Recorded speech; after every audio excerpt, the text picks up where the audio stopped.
Hello students, welcome back to my YouTube channel.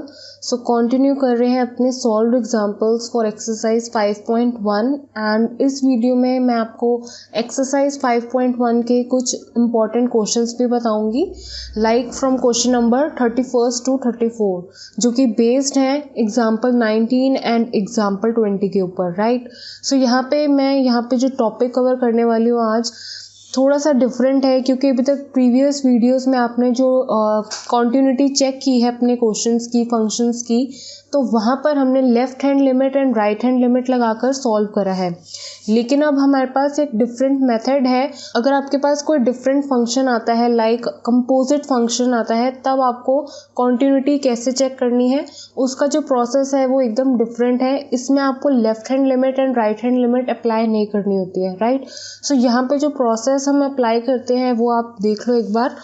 सबसे पहली बात, कंपोजिट फंक्शंस होता क्या है। Composite function of two continuous function is continuous. इस थ्योरम पे भी हम आएंगे बाद में, लेकिन सबसे पहले कंपोजिट का मतलब क्या हुआ कि सपोज आपके पास टू फंक्शंस हैं डिफरेंट, इन दोनों को कंबाइन करके एक न्यू फंक्शन जो बना है, तो इस फंक्शन को क्या बोला जाएगा, कंपोजिट फंक्शन। सो जो टू फंक्शंस हैं आपके डिफरेंट फंक्शंस, उनको आप एक ही फंक्शन में देख पाएंगे, तो उसे आप क्या बोलते हैं, कंपोजिट फंक्शंस, ठीक है। तो यहाँ पे थ्योरम आपकी क्या कहती है, composite of two continuous functions is continuous. That means अगर आपका ये फंक्शन कॉन्टिन्यूस है, दूसरा फंक्शन भी कॉन्टिन्यूस है, इन दोनों का कंपोजिट करने के बाद भी जो फंक्शन बन के आता है वो भी क्या होगा, कॉन्टिन्यूस होगा। तो इतना आपको क्लियर हो जाना चाहिए, बस हम यहाँ पे यही सॉल्व करने वाले हैं।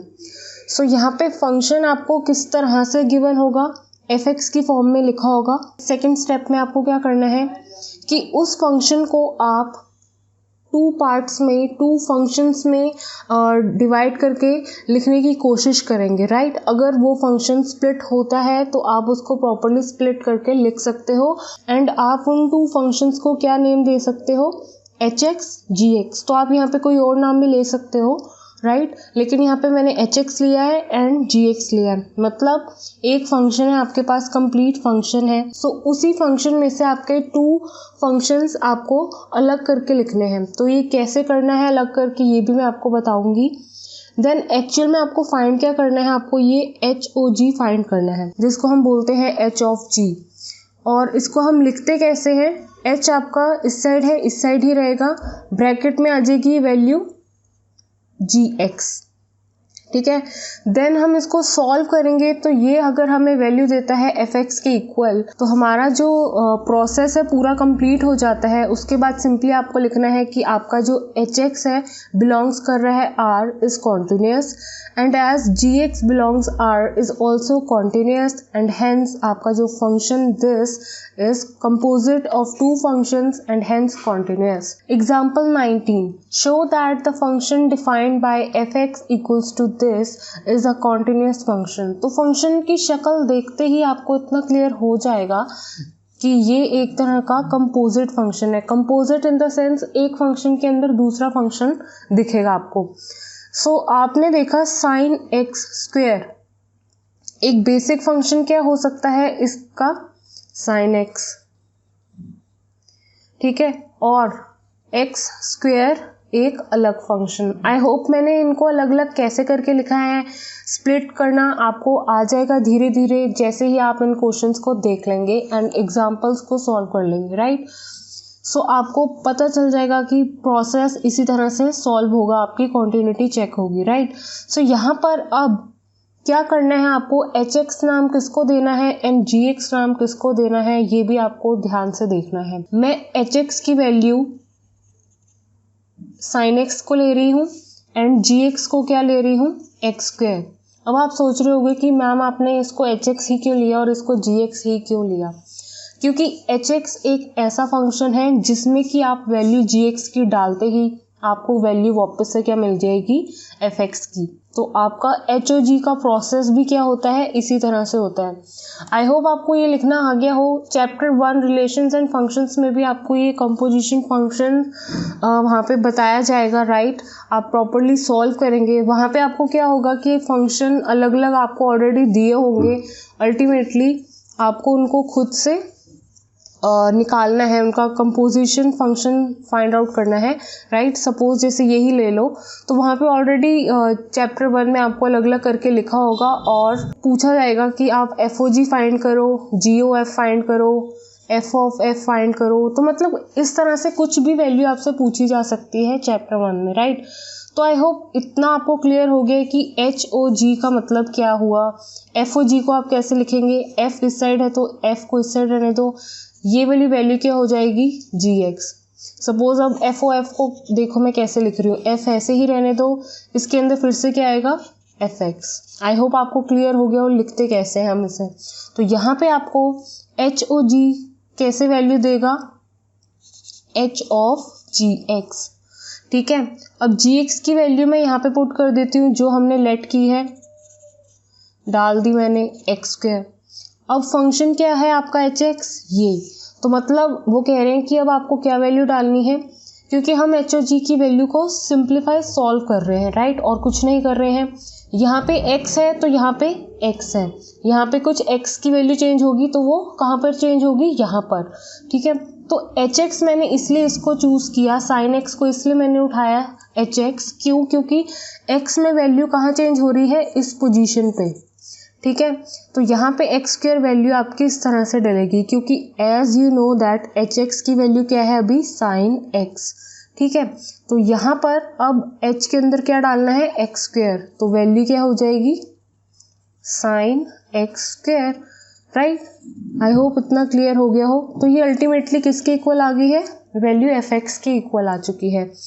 तो यही आपको शो करके दिखाना है, सिंपल, बस इतना शो करके दिखाना है। स्प्लिट करना भी आपको धीरे धीरे आ जाएगा, डोंट वरी। सिंपल इतना देख लो कि बेसिक फंक्शन कौन सा बन रहा है कि जिसमें कि आपकी वैल्यू डल सकती है, राइट। आप चेंज कर करके डाल सकते हैं। यहाँ पे ही एंगल चेंज होगा, साइन में तो कुछ चेंज नहीं होगा, साइन का साइन ही रहेगा। तो HX एक ऐसी वैल्यू होगी जिसमें कि आप GX की वैल्यू अल्टीमेटली डाल रहे हो, ठीक है। मैंने HX को ऐसा क्यों नाम दिया कि HX में आपकी वैल्यू GX की डलती है, क्योंकि इस प्रोसेस की वजह से ये क्या करता है, H के अंदर वैल्यू किसकी लेकर आता है, GX की, ठीक है।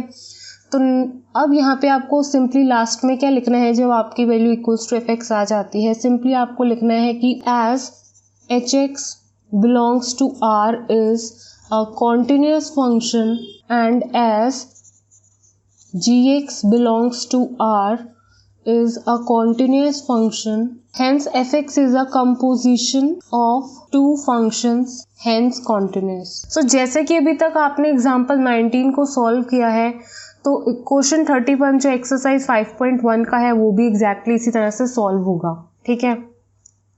यहाँ पे अगेन आपको कॉस के अंदर कहाँ पे एंगल चेंज होता हुआ दिख रहा है, यहाँ पर एक बेसिक वैल्यू क्या हो सकती है इस फंक्शन के लिए,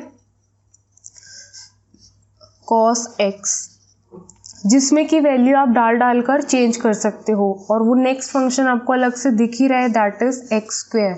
तो एक आप ले लो HX जिसमें कि आपकी वैल्यू डलेगी, और GX फंक्शन आप ले लो इसको।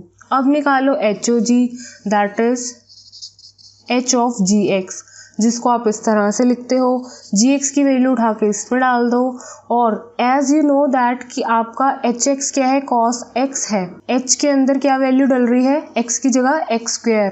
तो जब यहाँ पे x² होगा तो यहाँ पर भी x² होगा, तो यहाँ से वैल्यू क्या आई है, cos x², ठीक है। तो यहाँ पर आपके HOG की वैल्यू क्या आई है, this, that is equals to f of x। Hence आपको सिंपली ये लिखना है कि as HX belongs to R is continuous, GX belongs to R is continuous function, hence fx is also continuous। और वो आपने इवन उनको प्रॉपर सॉल्व करके दिखा भी दिया है, क्योंकि अगर कंपोजिशन आप नहीं शो करते हो, सिर्फ इतना ही लिख दोगे तो इनकम्प्लीट क्वेश्चन हो जाएगा, राइट।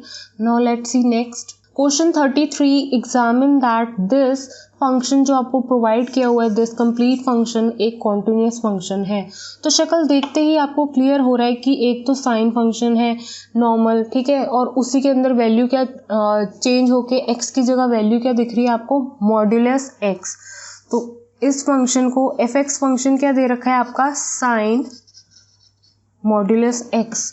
तो एक आपने स्प्लिट करके लिखा कि साइन एक्स हो सकता है और एक आपका मॉड्यूलस फंक्शन हो सकता है, ठीक है। अब यहाँ पे मैंने इसको एच एक्स इसलिए दिया क्योंकि अब आप जान चुके हैं, क्योंकि प्रीवियस क्वेश्चंस आप देख चुके हैं, क्योंकि इसी पोजीशन पे वैल्यूज आपकी चेंज होने वाली है, क्योंकि जी एक्स की वैल्यू कहाँ डलने वाली है, इसी एक्स में, तो वो वैल्यू कहाँ चेंज कर देगा, यहाँ पर भी, और फाइनली आपको क्या दे देगा, एफ एक्स, ठीक है। और जी एक्स को मैंने क्या ले लिया है, ये। अब एच ओ जी आप करके दिखाओ, एच ओ जी एक्स इसको लिखते हैं, राइट। जी एक्स की वैल्यू क्या है, मॉड एक्स। अब एच एक्स का फंक्शन क्या है, ये है, ठीक है। अब एच के अंदर क्या वैल्यू डली है, मॉड में एक्स, ठीक है। अब मॉड में एक्स यहाँ पर डालोगे, आपके पास वैल्यू क्या आएगी, साइन मॉड एक्स। एक्स की जगह वैल्यू बस चेंज हो गई है, दैट इज मॉड एक्स, ठीक है।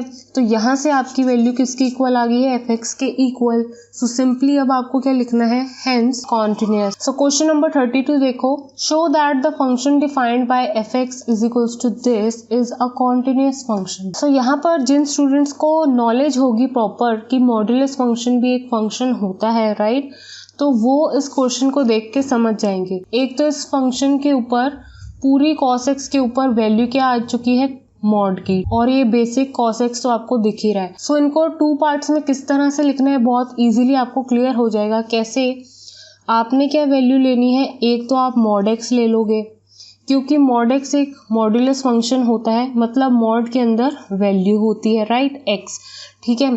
सो यहाँ पे इसको एच ओ जी को कैसे हम प्रूव करेंगे, ये क्वेश्चन बहुत ही इंपॉर्टेंट है एंड एग्जाम्पल 20 भी इसी क्वेश्चन के ऊपर बेस्ड है। सो ध्यान से देखो, और एक हो गया cos x। अब इतना देख लो, क्या इस पोजीशन पे वैल्यू चेंज हो रही है, नो आपके पास मॉड कहाँ पर है, इस पूरे फंक्शन के ऊपर है। तो मतलब कहने का इस मॉड के अंदर वैल्यू डल रही है अल्टीमेटली, ठीक है। इस मॉड को अगर x मान लो एज इट इज, मतलब cos x की जगह सिंपल x मान लो, ठीक है। तो अगर जी एक्स में ले लेती हूँ इसको, तो जब हम एच ओ जी करेंगे तो जी एक्स वैल्यू क्या है, cos x, तो एच एक्स मान लिया है मैंने इस फंक्शन को, ठीक है। तो यहाँ पे cos x की वैल्यू किस तरह से डल पा रही है, अगर एच एक्स मॉड एक्स लोगे तभी डल पा रही है, क्योंकि अब आपको x की जगह क्या पुट करनी है, वैल्यू cos x, जो कि यहाँ पर चेंज करेगी, यहाँ पे पूरी वैल्यू हम चेंज कर देंगे। तो हमने इतना देखा कि अगर आपके पूरे ब्रैकेट के बाहर मॉड लगा हुआ था यहाँ पर, तो यहाँ पे तो इसलिए हमने इसको एच एक्स नहीं लिया cos x को, क्यों, क्योंकि यहाँ पे वैल्यू चेंज नहीं हो रही है। तो इसलिए यहाँ पे ये क्वेश्चन 32 थोड़ा सा डिफरेंट है प्रीवियस क्वेश्चन से। आपने जो एच एक्स लेना है वो मॉड एक्स लेना है, क्यों, क्योंकि मॉड के अंदर वैल्यू कैसे आएगी cos x की, जब आप एच एक्स को मॉड एक्स लेंगे तभी आएगी, राइट, क्योंकि cos x जी एक्स की फॉर्म में आएगा और cos x की वैल्यू यहाँ पर जैसे ही डलेगी तभी आप अपने h फंक्शन के अंदर जब cos x की वैल्यू फिट करेंगे तो यहाँ पे वैल्यू आपको मिलेगी इस तरह से, that is equals to F X. Otherwise आप नहीं सॉल्व कर पाएंगे इसको, राइट। आई होप इतना क्लियर हो गया हो। So clearly as mod x belongs to R is continuous function and cos x belongs to R is also continuous, hence composite function fx is continuous. Show that the function f defined by this where x is any real number is a continuous function. तो अब आपका जो function है कुछ इस तरह से है। अगेन देखो मॉड के अंदर वैल्यू ही डलेगी, राइट। को ध्यान से देखो, एक तो आप ले लो मॉड एक्स, ठीक है। मॉड एक्स क्यों ले रहे हो, इस वजह से नहीं ले रहे हो कि यहाँ पर मॉड एक्स लिखा हुआ है। मॉड एक्स इसलिए ले रहे हो क्योंकि आपकी पूरी वैल्यू किस में फिट होने वाली है, इस पूरे मॉड में।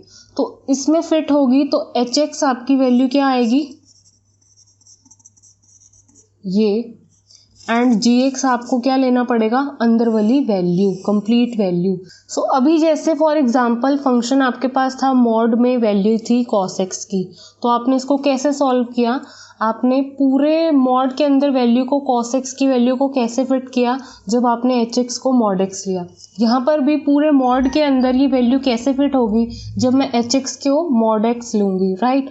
एंड gx को ये इनर वैल्यू, जैसे gx को मैंने प्रीवियस क्वेश्चन में cos x लिया था, जो भी वैल्यू अंदर थी gx वैल्यू उसको दे दी थी, राइट। सो gx वैल्यू यहाँ पर क्या होगी, 1 minus x plus mod x, ठीक है। अब यहाँ पे h और g को सॉल्व करोगे जब आप, तो gx की वैल्यू कंप्लीटली यहाँ पे फिट हो जाएगी, 1 minus x plus mod x। तो h के अंदर ये वैल्यू डलते ही यहाँ पर आपके पास बाहर आउटर वे में मॉड की वैल्यू आ जाएगी। सो यहाँ पे hx के अंदर ये वैल्यू डालते ही मेरे पास क्या वैल्यू आ जाएगी, equals to fx. So as this is continuous, hence composition of two functions, अगर आपके कोई भी two functions continuous हैं, उनका composition करोगे अगर आप, तो वो भी क्या आएगा, continuous आएगा। So ये जो थ्योरम थी इसी के ऊपर बेस थी। So यहाँ पे क्वेश्चन नंबर 34 में आपको फाइंड करनी है all the points of discontinuity defined by this function। सो यहाँ पे चेक करते हैं कि ये फंक्शन जो है डिसकॉन्टिन्यूस है या फिर कॉन्टिन्यूस है। सो यहाँ पे भी हम इस फंक्शन को स्प्लिट करने की कोशिश करते हैं, राइट। सो यहाँ पर मैंने इसको क्या देखा कि एक मेरे पास हो सकती है वैल्यू mod x की, राइट, क्योंकि क्लियर एक अलग फंक्शन आपको दिख रहा है। यहाँ पे अब मैंने hx की वैल्यू को किस तरह से लिखा है, ध्यान से देखो, x माइनस मॉड में x प्लस 1, ठीक है। और यहाँ पे मैंने gx की टर्म को क्या ले लिया है, mod x। सो यहाँ पे जब मैं h और g करती हूँ तो अब ध्यान से देखो क्या वैल्यू आती है, gx वैल्यू क्या है, mod x। सिंपली मैंने क्या किया है, यहाँ पे x के साथ mod था उसको मैंने रिमूव कर दिया है और वो mod x की वैल्यू gx को दे दी है, ठीक है। क्यों, क्योंकि जैसे ही gx की वैल्यू यहाँ पे आएगी तो वो फंक्शन h में वैल्यू जहाँ पर x सिंगल x दिखेगा वहाँ पे ये फिट हो जाएगी। तो मेरे पास वैल्यू कुछ इस तरह से आएगी।